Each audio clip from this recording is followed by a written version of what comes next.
Ağzının içine girmir. Çəkmirəm o şeyi.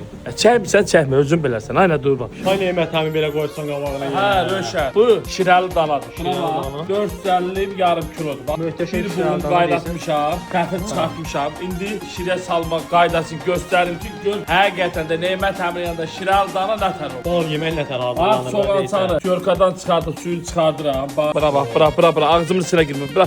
Bir dəqiqə dayan. Aynen dur. Bağla vapşın bunu. Söhbət. Görsən, bax bu formada. Nə qışqırsan mənim üstümə? Röşən, ona danışsan bax.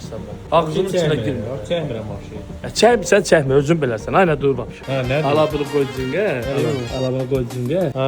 Uşaqlığı yığışdır. Qarazan məfətim olsun. Aynen dur. Video getdik. Davam eləyik. Bax görsən, bax bu da suyudur.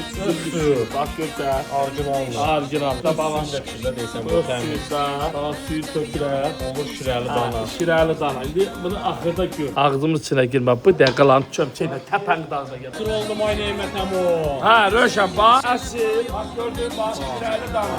Adına bax. Babat dananın qaburqasından, içində şabaldan, turşuyla şirəli dana. Görsən içinədir. Bunun nəyə çatmır? Nəyi? 95'i. Röşən, həqiqətən də bal. Görsən, bal ye bal. Şirəli dana nömrə 1. O. Yeməklər bilirsən də hardadır? Hardadır? Dadlı yeməklər bilirsən hardadır?